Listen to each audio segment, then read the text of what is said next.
Hello, my name is Sylwia Kossakowska-Pisarek, and I would like to talk today about mediation activities and strategies in academic learning. So let us look for a moment at the outline of the presentation. So first, I'm going to talk about mediation as it is conceptualized in Common European Framework Companion Volume. It is strictly connected with tasks, and this is the next part of the presentation. Then I'm going to present some key facts, key issues about the MILAD project, and which is the Erasmus Plus program of the European Union project. And I would like to talk also about some post-COVID changes to the outputs. And I would like to talk about mediation activities and strategies in tasks prepared by teachers from 4 European universities. And at the end, I would like to talk about the conclusions. So first of all, let's start with the concept of mediation as described in Common European Framework Companion Volume. And for the first time, it was conceptualized in 2001 in the Common European Framework. And it is part of the change to how we imagine the language learning. So we have the change from 4 skills to 4 modes. So 4 skills, this is the traditionally listening, reading, speaking, writing. Now in this document, we have 4 modes. So we have reception, we have production, we have interaction, and we have mediation. So the change is strictly connected with the way we understand who the language learner is. So it is not just a learner, as it was understood in the 1960s and 1980s when we focused on reception and production only, and the learner was a speaker, a hearer, and we discussed things like accuracy and fluency. Now we have this change to a social agent. This is the understanding of a learner who not only learns a language but uses it. And we have interaction and mediation.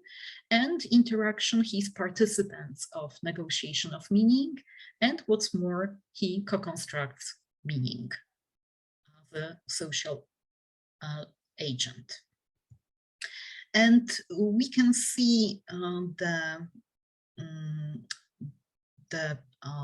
in the picture, we can see, based on Common European Framework, the understanding of mediation.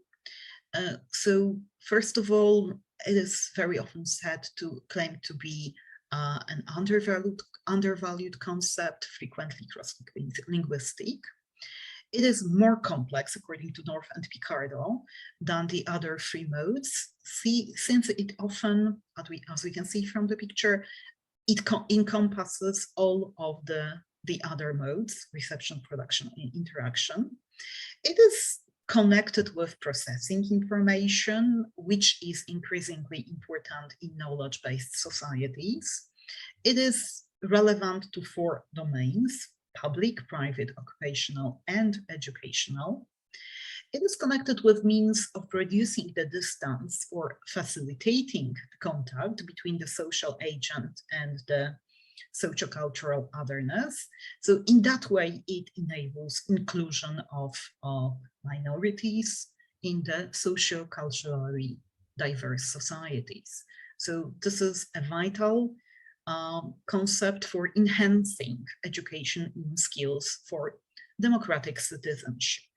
To mediate is to reformulate, to transcode, to alter linguistically or semiotically.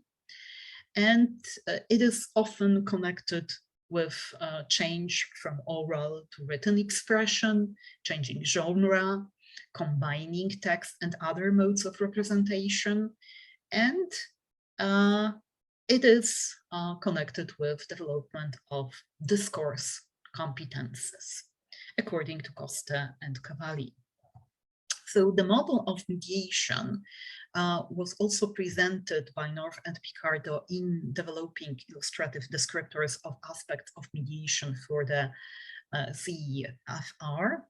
And based on that, the mediation is subdivided into cognitive one, which is connected with facilitating access to knowledge and concepts to others, into relational mediation, connected with establishing, maintaining, and optimizing personal relations, and also mediation strategies which are used by learners. And if we can emphasize the changes to the Common European Framework, we can see that among others, there is reactions to the change in including reactions to literature, but also a huge impact is put on plurilingual and pluricultural competences, because first of all, mediation is often cross-linguistic, and it is a vital mode in the super diverse societies. So also, if we think in terms of language learning and teaching, we can see that it is often connected with tasks. And task is an activity that involves individuals in using language for the purpose of achieving a particular goal or objective, according to Bachmann and Palmer. And it somehow helps, enhances, and the process of learning, and it plays a key role, providing coherence. Tasks are also important and integral part of action-oriented approach. This is the recommended approach for learning languages in real-life situations. And it is very closely connected with task-based language teaching, which is the strong version of communicative approach. And what is the most important is that language is acquired through using, through the use of it. And very often it is meaning-focused, learner-driven, goal-oriented, and definitely situated in specific settings. It enables students to express themselves. It very often, it is connected with pair and group work. And it involves a real-world activity by which students can engage in real language use.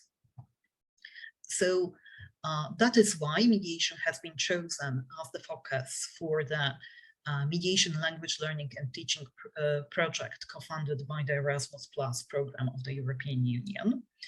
There are 4 universities involved in this project. We have at University of Charles, University of Warsaw, Vitalitas Magnus University from Lithuania, and University of Helsinki. And it comprised peer observations of lessons, collecting tasks, developing mediation, preparing teachers' guides, accompanying those tasks, and international meeting and workshops, and also piloting tasks.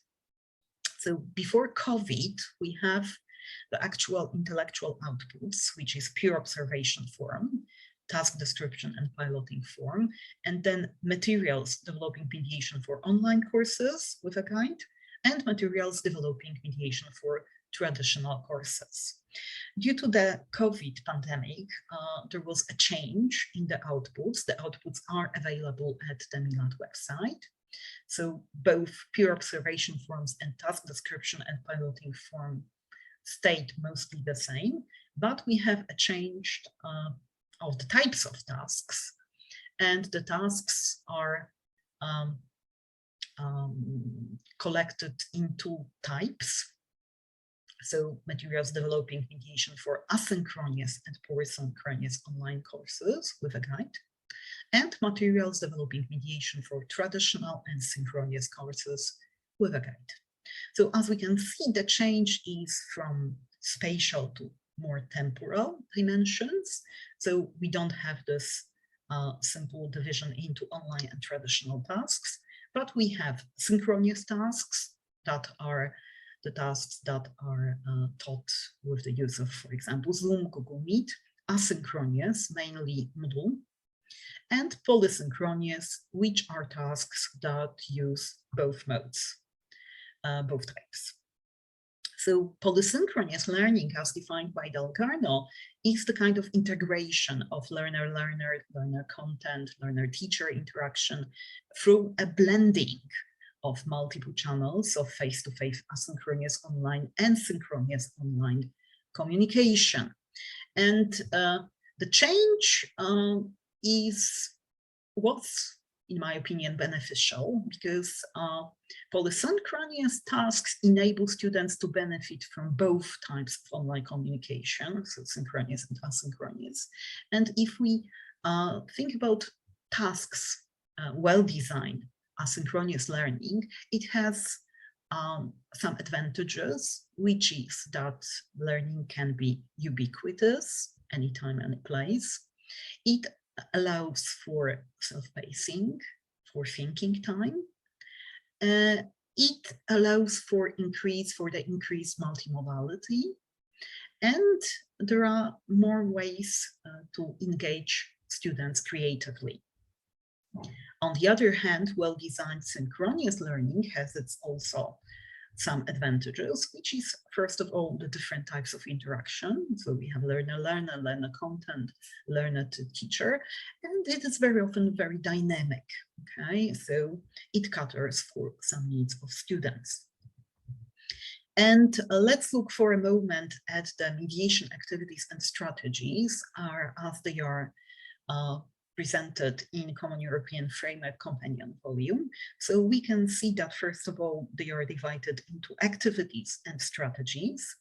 And we have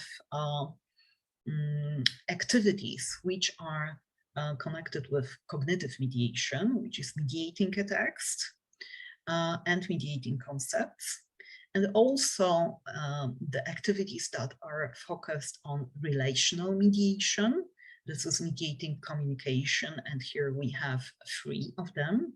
So facilitating pluricultural space, acting as an intermediary, and facilitating communication in delicate situations and disagreements. And we have 2 types of mediation strategies. So strategies to explain a new concept and strategies to simplify a text. 31 teachers from 4 universities were involved in the project, and their role was to provide mediation tasks based on their teaching practice.